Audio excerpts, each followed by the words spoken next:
નમસ્કાર વિદ્યાર્થી મિત્રો, આજે આપણે વાત કરશું ટીવાય બીએ સેમેસ્ટર 6 પેપર નંબર 18 એટલે કે ભાષા વિજ્ઞાન. મિત્રો, ગત સેમેસ્ટરની અંદર પાંચમા સેમેસ્ટરની અંદર આપણે ધ્વનિ વિજ્ઞાનની અંદર ભાષા એટલે શું, ભાષાના વિવિધ અંગો, ભાષા વિજ્ઞાનના જે 4 અંગો છે એની ચર્ચા વગેરે કરી હતી. અને આ સેમેસ્ટરની અંદર તમારે ધ્વનિ વિજ્ઞાનના જે 4 અંગો પૈકી, ભાષા વિજ્ઞાનના જે 4 અંગો છે એ પૈકી ધ્વનિ વિજ્ઞાન અને પદ વિજ્ઞાન અભ્યાસક્રમ અંતર્ગત તમારે ભણવાના છે. મેં હમણાં જ એક વિડીયો અપલોડ કરેલો, એની અંદર ધ્વનિ વિજ્ઞાન જો અભ્યાસક્રમની અંદર હોય તો ધ્વનિ એટલે શું એ સમજવું આવશ્યક છે. જો એ ન સમજાય તો ધ્વનિ વિજ્ઞાનનું જે કન્ટેન્ટ છે, વિષય વસ્તુ છે, અર્થાત ધ્વનિ વિજ્ઞાન શેનો અભ્યાસ કરે છે એનાથી આપણે પરિચિત ન થઈ શકીએ. સો ભાષા વિજ્ઞાન અંતર્ગત જે પ્રથમ વિજ્ઞાન, જે ધ્વનિ વિજ્ઞાન, મેં એ વિડીયોની અંદર પણ વાત કરી કે ધ્વનિ એટલે વર્ણ અને એ ભાષાનું નાનામાં નાનું એકમ છે. ધ્વનિ વગર, વર્ણ વગર છે એ ભાષાની ઉત્પત્તિ શક્ય નથી. કેમ કે વર્ણોનો સમૂહ ભેગો થઈ અને શબ્દ બને છે, શબ્દનો સમૂહ ભેગો થઈ અને વાક્ય બને છે. તો વાક્યમાંથી અર્થની નિષ્પત્તિ થઈ અને અર્થ વિજ્ઞાન પરિપૂર્ણ બને છે.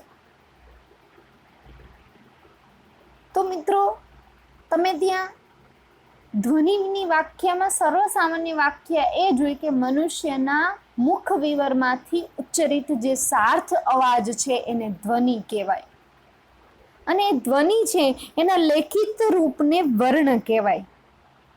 તો એનો અર્થ એ સ્પષ્ટ થયો કે ધ્વનિ ઉત્પન્ન થાય છે અને એ ધ્વનિ મનુષ્યના મુખ વિવરમાંથી, એટલે કે મનુષ્યના શરીરની એક પ્રક્રિયા થઈ. તો ધ્વનિ ઉત્પત્તિનું કામ મનુષ્યના શરીર ઇન્દ્રિયો દ્વારા લેવામાં આવે. આપણી 5 કર્મેન્દ્રિયો છે, 5 જ્ઞાનેન્દ્રિયો છે, તમે સૌ કોઈ જાણો છો. તો ધ્વનિ ઉત્પત્તિનું જે કામ છે એ મનુષ્યની શરીર ઇન્દ્રિયો દ્વારા લેવામાં આવે છે. સ્પષ્ટ અહીંયા થાય છે કે ધ્વનિ એને જ કીધું છે કે મનુષ્ય પોતાના મુખ વિવરમાંથી જે સાર્થ શબ્દને ઉચ્ચરિત કરે, સાર્થ અવાજને ઉચ્ચરિત કરે એ જ ધ્વનિ છે. તો એ ધ્વનિ મનુષ્ય છે, મનુષ્યના મુખ વિવર અર્થાત મનુષ્યનું શરીર. એનો અર્થ એવો થયો કે ધ્વનિ ઉત્પત્તિની અંદર મનુષ્યનું શરીર છે એ મહત્વની ભૂમિકા ભજવે છે. તો આપણા બોડીના કયા એવા અવયવો છે કે જે ધ્વનિ ઉત્પન્ન કરવાની અંદર મદદરૂપ થાય છે? બરાબર, હમણાં જ આપણે વાત કરી કે ધ્વનિ છે એ ઉત્પન્ન આપણા શરીરની ઇન્દ્રિયો દ્વારા ઉત્પન્ન થાય છે. તો આપણા શરીરની અંદર કઈ કઈ ઇન્દ્રિયો એવી છે જે ધ્વનિ, અવાજ, વર્ણને ઉત્પન્ન કરવા માટે સહાયભૂત થઈ છે? જો કે આપણા શરીરની જે ઇન્દ્રિયો છે એ ઇન્દ્રિયોનું મુખ્યતઃ કામ છે પ્રાણ ધારણ. પ્રાણ ધારણ કરવાના કાર્યોની અંદર છે એ આપણી ઇન્દ્રિયો કાર્યરત હોય છે. એ બધી જ ઇન્દ્રિયો માટે ધ્વનિ ઉત્પત્તિનું કાર્ય છે ને એ અત્યંત ગૌણ છે.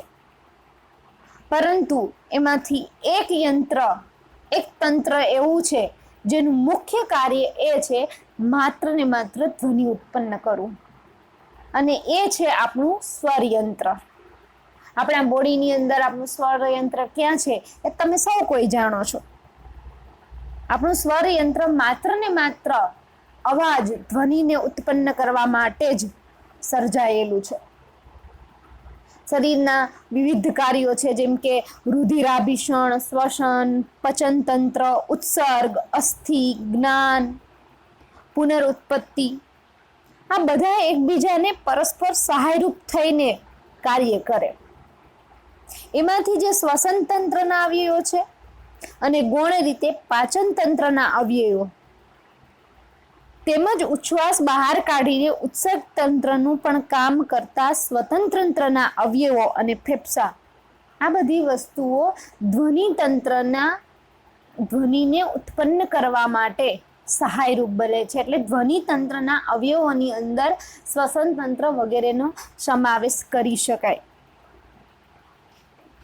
હવે તમે સમજી ગયા હશો કે મારે મિત્રો આજે ચર્ચા કરી છે ધ્વનિ તંત્રના અવયવો વિશે. મારે આજે શેના વિશે વાત કરવી છે? ધ્વનિ તંત્રના અવયવો. આપણા શરીરના કયા અવયવો એવા છે કે જે આપણને ધ્વનિ ઉત્પન્ન કરવાની અંદર સહાયભૂત થાય છે? તો પેલું છે ફેફસા અને ઉદરપટલ, ધ્વનિ ઉત્પન્ન કરવા માટે સહાયભૂત છે. શ્વાસ નળી અને શ્વાસ માર્ગનો પડદો, એ પણ ધ્વનિ ઉત્પન્ન કરવા માટે એટલા જ સહાયભૂત છે.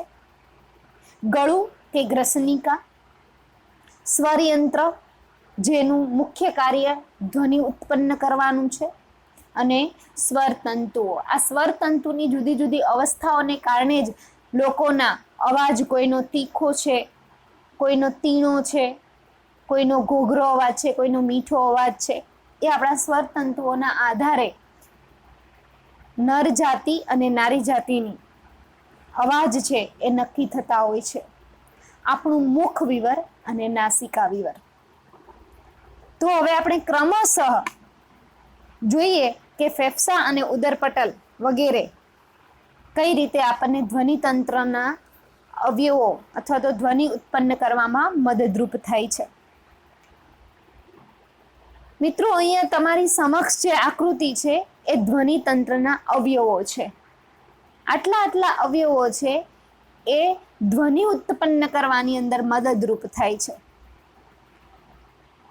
તમે અહીંયા જોઈ શકો છો, આ જે પાર્ટ તમને દેખાય છે એ નાસિકા વિવર, વત્સ, કઠોર તાલુ, મૂર્ધા, જીહવા, કોમલ તાલુ, જીહવા પૃષ્ઠ, મુખ વિવર, ગળું, શ્વાસ માર્ગનો પડદો, સ્વરદ્વાર, શ્વાસ નળી, અન્નળી, સ્વરતંતુઓ, જીહવા અગ્ર, જીહવા મૂલ, જીહવા મધ્ય, જીહવાનો દાંત અને ઓઠ.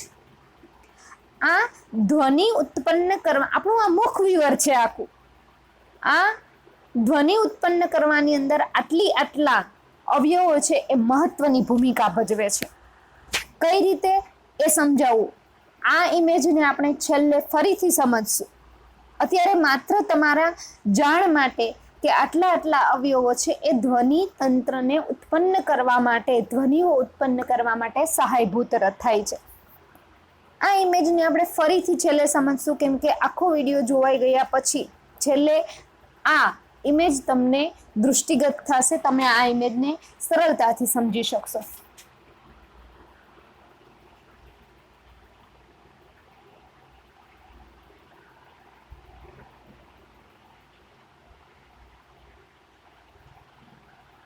અહીંયાથી આપણે સમજીએ.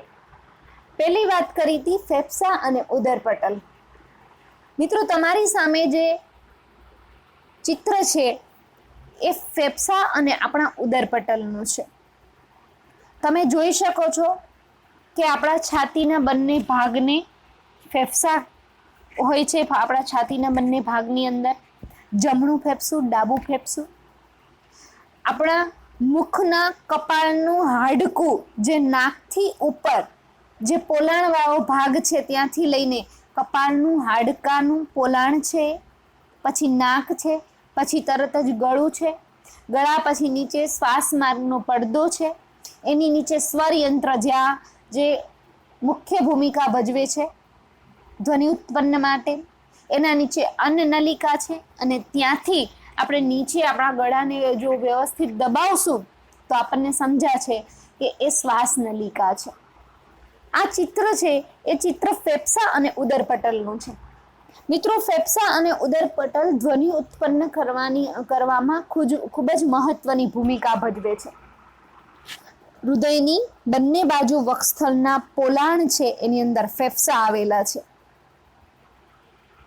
તમે જોઈ શકો છો કે ફેફસા વાદળી જેવા, અહીંયા તમને બ્લેક કલર દેખાય છે, પણ આપણા ફેફસા છે એ વાદળી જેવા અને અંદરથી કાણા કાણા હોય છે. તેમનો રંગ કાળો અને ભૂરો હોય છે અને દરેક ફેફસા પર ફેફસા આવરણ અથવા બે પડવાળી કોથળીનું આવરણ હોય છે. હવે આ ફેફસા છે એ ફેફસાનું કાર્ય શું છે? તો કે મનુષ્ય જીવે ત્યાં સુધી શ્વાસ ઉચ્છ્વાસની ક્રિયા નિરંતર કરતો રહે. આપણે શ્વાસ ઉચ્છ્વાસ વગર છે એ જીવી શકતા નથી.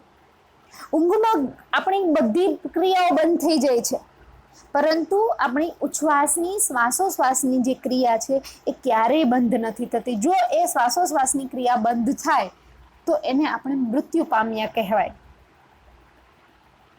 તો આપણે ઊંઘમાં હોય ત્યારે પણ આ શ્વાસોશ્વાસની ક્રિયા છે એ થતી રહે છે. શ્વાસ લેવામાં આવેલ જે પ્રાણવાયુ છે એના દ્વારા આપણા બોડીની રક્ત શુદ્ધિ થાય અને પછી ઉચ્છ્વાસમાં અંગાર વાયુ બહાર કાઢવામાં આવે. આપણને થોડી વાર પણ જો કોઈ પ્રાણવાયુ ન મળે ને તો મૂંઝારો થાય. એનો અર્થ એ થયો કે ઝેરી અંગાર વાયુ શરીરમાંથી બહાર ન નીકળે, શરીરમાં ફેલાવા લાગે. જો થોડી વાર પ્રાણવાયુ ન મળે તો મનુષ્ય મૃત્યુ પામે. ઉચ્છ્વાસ એટલે જ મિત્રો બહાર કાઢવામાં આવતો ઝેરી કે નકામો વાયુ, અને એ જે ઝેરી કે નકામો વાયુ છે એનાથી ધ્વનિ ઉત્પન્ન થાય છે. એ રીતે જોઈએ તો ધ્વનિ કે ભાષા છે એ ઉચ્છ્વાસની ક્રિયાની પેટા પેદાશ છે. અને આ પેટા પેદાશ તો માનવજાત માટે કેટલી મહત્વની ભૂમિકા ભજવે છે એ તમને ખ્યાલ જ છે. જો માણસ છે એ શ્વાસોશ્વાસની ક્રિયા ન કરે, શ્વાસ લીધા પછી જે ઝેરી વાયુ છે એ બહાર ન ફેંકે તો શક્ય છે મનુષ્યનું મૃત્યુ પણ થાય. તો જ્યારે શ્વાસોશ્વાસની ક્રિયા કરીએ છીએ ત્યારે ધ્વનિ ઉત્પન્ન થાય છે. એ ધ્વનિ તંત્રના અવયવોનો જ એક પાર્ટ થયો. ત્યાર પછી આપણે વાત કરીએ ઉદરપટલ. હવે છાતીના પોલાણને, બીજી આપણે વાત કરતી હતી ફેફસા અને ઉદરપટલ, એટલે છાતીના જે પોલાણને પેટના પોલાણથી, એટલે આપણે સૌથી મુખની નીચે છાતીનો ભાગ છે અને વચ્ચે નાભીનો ભાગ છે. તો એ છાતીના પોલાણને પેટના પોલાણથી પૂર્ણપણે અલગ પાડનાર ફેફસાની નીચે આવેલ બહી ઘુમટ આકારના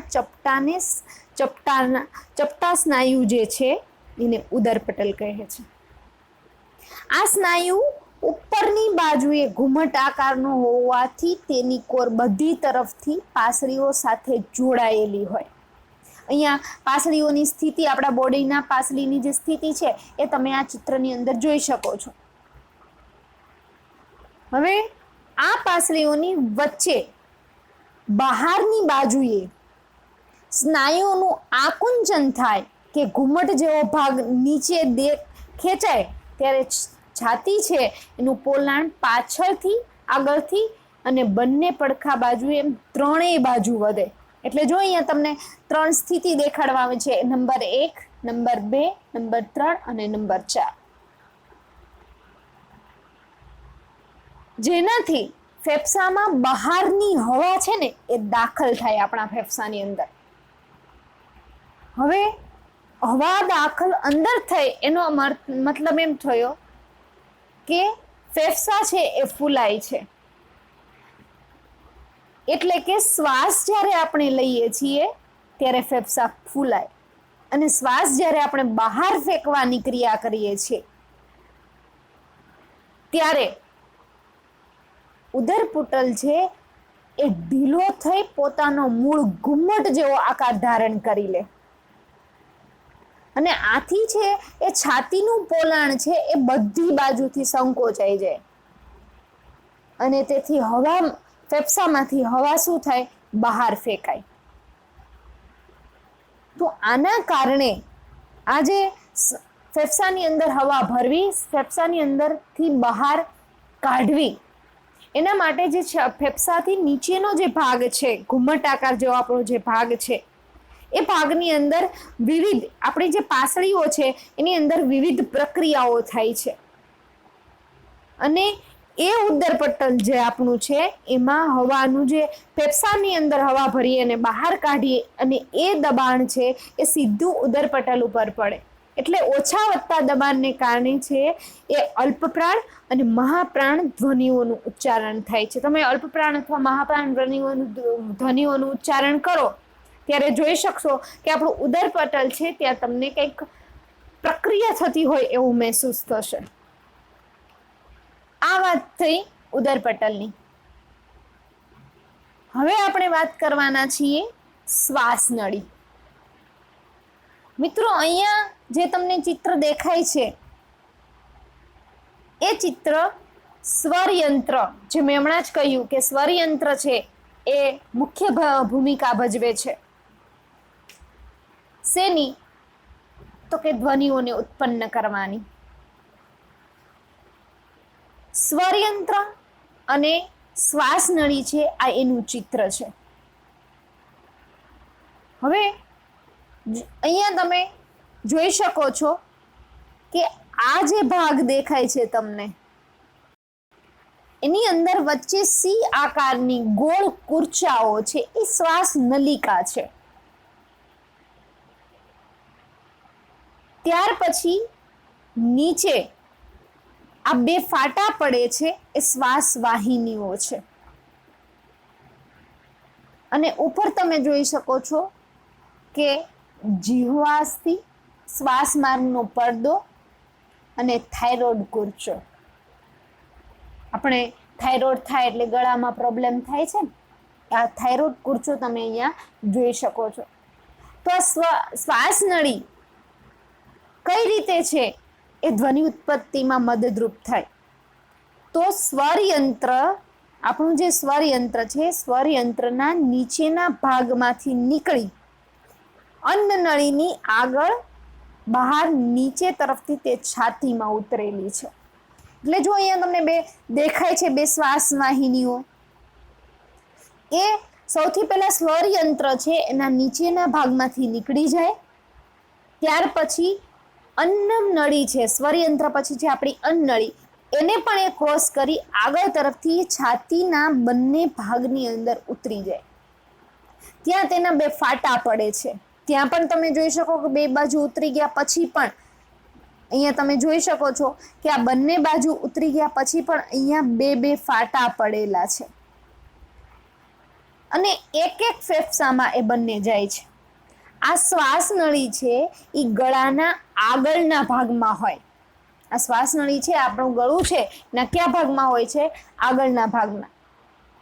એની લંબાઈ આશરે 4.5 ઇંચ અને પહોળાઈ છે એ 1 ઇંચ જેટલી હોય. આ નળી આશરે 15 થી 20 ગોળ કુર્ચાના ટુકડાની બનેલી હોય, જે અહીંયા તમને મેં દેખાડ્યા હમણાં એ કુર્ચા, આ નળી છે એ આ કુર્ચાની બનેલી છે અને તે કુર્ચાઓની બનેલી હોવાથી એ અકડ રહે અને સાધારણ દબાણથી એ દબાઈ ન જતા એ ઉચ્છ્વાસ માટે હંમેશા ખુલ્લી રહે. તો મિત્રો, હમણાં જ મેં વાત કરી કે શ્વાસોશ્વાસની ક્રિયામાંથી ધ્વનિ ઉત્પન્ન થાય છે. તો શ્વાસની ક્રિયા માટે, શ્વાસોશ્વાસની ક્રિયા કરવા માટે આપણી શ્વાસ નળી છે એ બહુ જરૂરી છે. જો શ્વાસ નળી ન હોય તો આપણે શ્વાસોશ્વાસની ક્રિયા કરી શકતા નથી. ત્યાર પછી વાત કરીએ શ્વાસ માર્ગનો પડદો. હવે અહીંયા તમને બે ચિત્રો દેખાય છે. એક ચિત્ર એવું છે કે આપણે ઉચ્છ્વાસ, શ્વાસ લઈએ, બહાર કાઢીએ, શ્વાસ લઈએ, શ્વાસો ઉચ્છ્વાસ. તો શ્વાસ ઉચ્છ્વાસ લઈએ છીએ ત્યારે આ જે ભાગ તમને દેખાય છે એ સ્થિતિ અને આ સ્થિતિ બંને જોવાની છે. આપણે શ્વાસ લઈએ છીએ ત્યારે આ સ્થિતિ આવી બને છે, જ્યારે આપણે ખોરાક ગળીએ છીએ ત્યારે સ્થિતિ આવી બને છે. તો એ શ્વાસ માર્ગનો પડદો છે. એ તમને જે દેખાય છે એ શું છે? તો કે શ્વાસ માર્ગનો પડદો. અહીંયાથી તમને આ નંબર 4 ઉપર જે દેખાય છે એ શ્વાસ માર્ગનો પડદો છે. આ પેલું આ નાકનું પોલાણ દેખાય છે 1 નંબર ઉપર છે. 2 નંબર ઉપર છે એ આપણી પડજીભ છે. પડજીભ કોને કહેવાય એ આગળ હમણાં સમજાવીશ. ત્યાર પછી 3 નંબર મોઢાનું પોલાણ અને 4 નંબર ઉપર અહીંયા જે તમને જોવા મળે છે એ શ્વાસ માર્ગનો પડદો છે. તો આ શ્વાસ માર્ગનો પડદો છે એ પણ એટલી જ મહત્વની ભૂમિકા ભજવે છે. હવે સ્વર યંત્રની ઉપરની બાજુએ આપણું જે સ્વર યંત્ર છે એની બાજુએ જીભના મૂળ, આપણું જે તમે જીભ જોવા જશો તો એના મૂળ પાસે કુર્ચાનો બનેલો પાંદડા આકારનો પડદો હોય છે. તમે મોઢું ખોલી અને જોશો એટલે તરત જ દેખાશે. તેને શ્વાસ માર્ગનો પડદો કહેવાય. એનો ઉપલો છૂટો છેડો છે એ પહોળો અને ગોળ હોય અને સાંકડો નીચેનો છેડો કંઠકુર્ચાની આગળની બાજુએ જોડાયેલો હોય. હવે ખોરાક ગળતી વખતે એ જે સામે તમે જીભ ખોલો એને સામે તમને લટકતો ભાગ દેખાય છે એ તમે ખોરાક ગળતી વખતે છે એ શ્વાસ નળીને ઉપરથી ઢાંકી શ્વાસ માર્ગને બંધ કરે અને ખોરાક છે એ શ્વાસ નળીમાં ન જાય તે માટે એની રચના કરવામાં આવી છે. જો એવું આ રચના કરવામાં ન આવી હોય તો તમે જે ખોરાક ખાઓ છો એ શ્વાસ નળીમાં જવા જાય તો તેને અંદરની હવા લાગે. તમે જોજો ઘણી વખત ઉતાવળથી ખાતા હોય તો જો ખોરાક છે એ શ્વાસ નળીમાં જવા જાય તો તેને અંદરની હવા ઉધરસ દ્વારા તરત જ બહાર ફેંકી દે છે. તો શ્વાસ માર્ગનો પડદો છે એ પણ ધ્વનિ ઉત્પત્તિમાં એટલી જ મહત્વની ભૂમિકા ભજવે છે. ત્યાર પછી આપણે વાત કરીએ ગળું. મિત્રો અહીંયા જે તમને જે ચિત્ર જોવા મળે છે એ આપણું આખું મુખ વિવર છે. તમે જોઈ શકશો.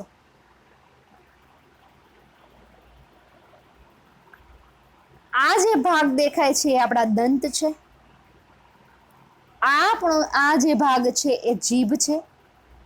હવે મુખ ખોલવાથી જે લટકતો ભાગ દેખાય છે એની બંને બાજુ એટલે કે આ સાઈડમાં આપણા કાકડા છે.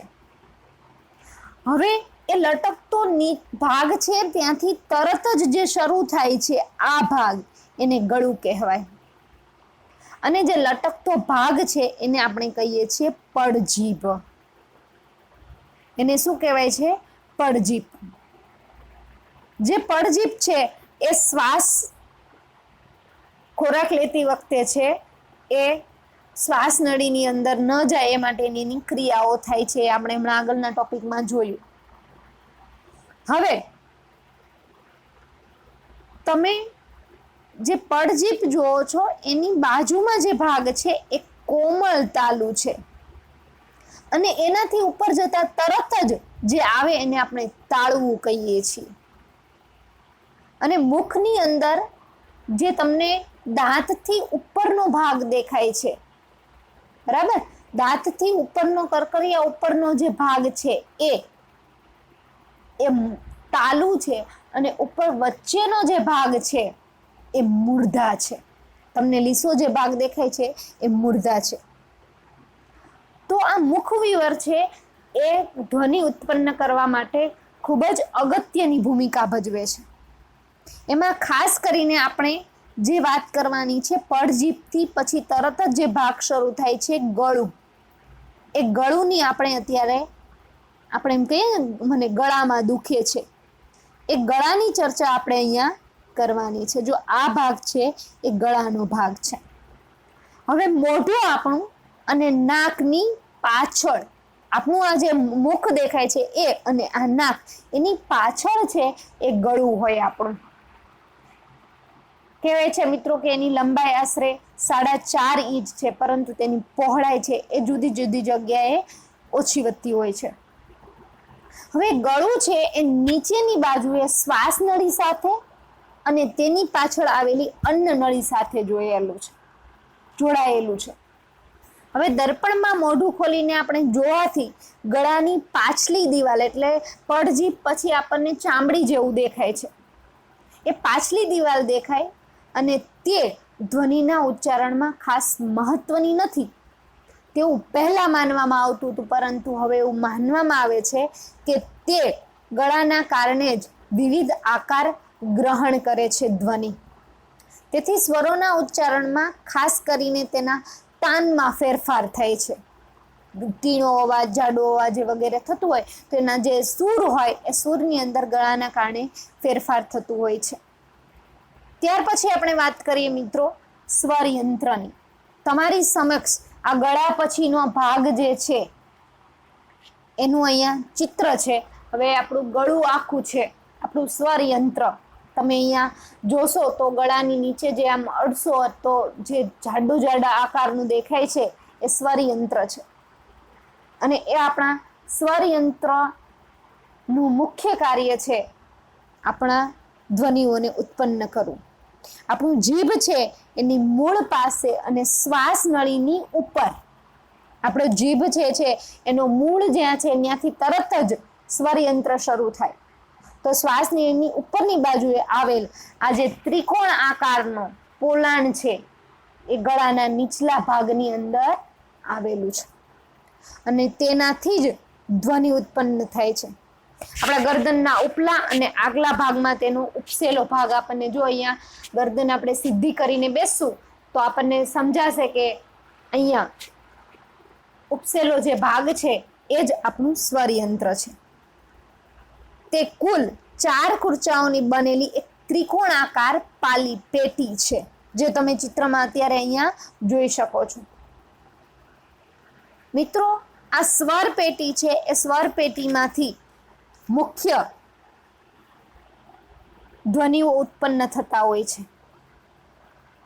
ધ્વનિની એ જો ધ્વનિ ઉત્પન્ન થાય છે એ ધ્વનિની તીવ્રતા લેડીઝની પણ અલગ હોય છે અને જેન્ટ્સની પણ અલગ હોય છે. આ ધ્વનિની તીવ્રતા છે એ સ્વર તંતુઓ ઉપર આધાર રાખતી હોય મિત્રો. તો સ્વર જે તંતુઓ છે એની વિવિધ અવસ્થાઓ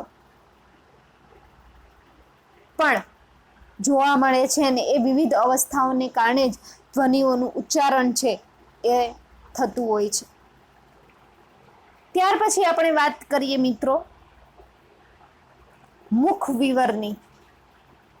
તો મુખ વિવર મેં તમને હમણાં સમજાવેલું હતું. મુખ વિવર છે હમણાં આપણે મુખ વિવર જોયું હતું. તમે એ ચિત્ર છે એ જોઈ શકો છો. આ આપણું મુખ વિવર છે. તો ધ્વનિ ઉચ્ચારણમાં મુખ્ય સૌથી ઉપયોગી હોય તો આપણું મુખ વિવર છે.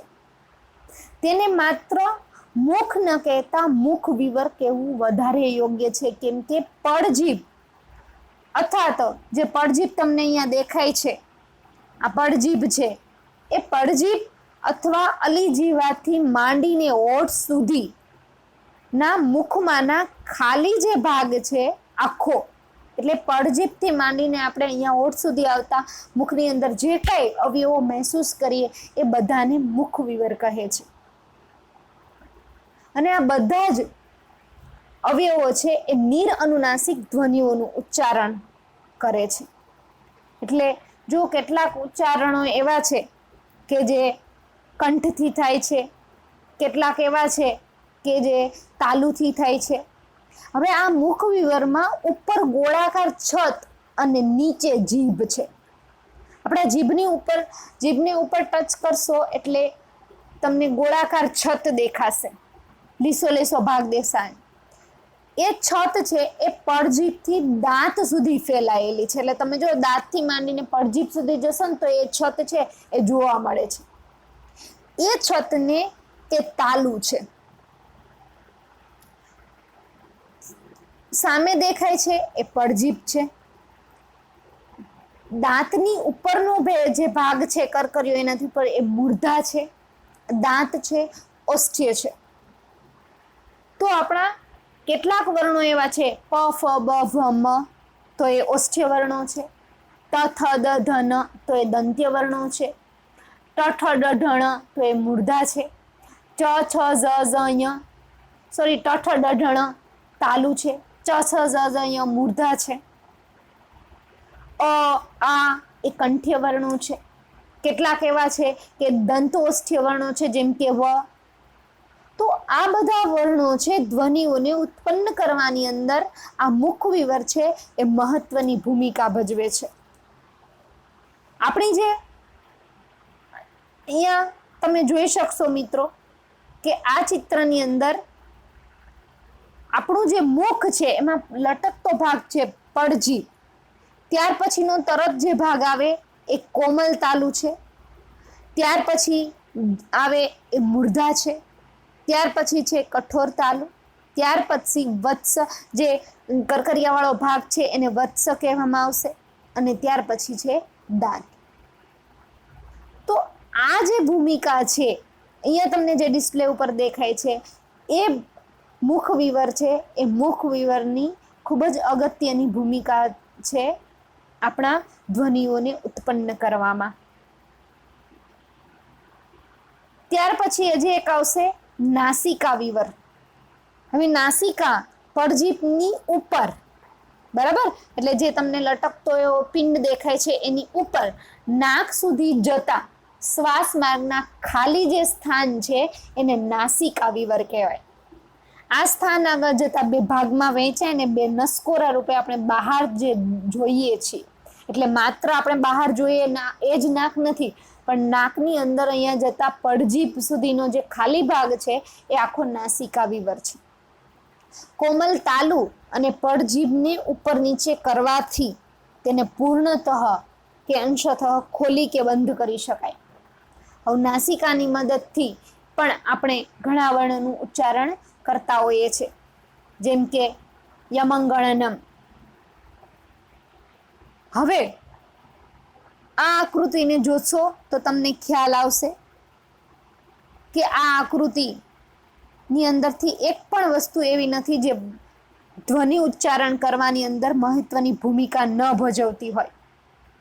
વત્સ દાંત પછીનો ભાગ છે, કઠોર તાલુ, મૂર્ધા, આપણી આ જીહવા, કોમલ તાલુ,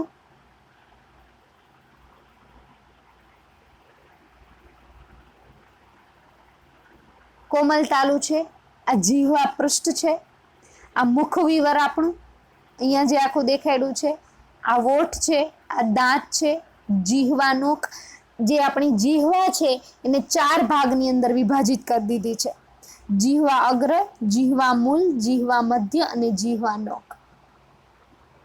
આપણી જીભ છે એને 4 ભાગમાં વિભાજિત કરી. આપણી જીભ છે એ પણ એટલી જ મહત્વની ભૂમિકા ભજવે છે.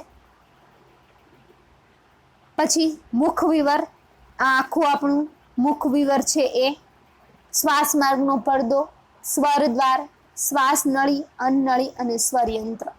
તો આ તમામ અવયવો છે એ ધ્વનિ ઉત્પન્ન કરવામાં મહત્વની ભૂમિકા ભજવે છે. તો આ થયા, આ તો ખૂબ જ ઉપર છલું જ્ઞાન છે, પરંતુ આ એક એક અવયવને જો સરળતાથી સમજવા બેસે તો ઘણો બધો સમય લાગે. તો તમારા પુસ્તકની અંદર આ અવયવોનો વિસ્તૃત પરિચય આપવામાં આવ્યો છે. જો તમે એક વખત એ રીડ કરશો તો તમને આ વિડીયો છે એની વિષય વસ્તુ વધારે સ્પષ્ટ થશે. અસ્તુ.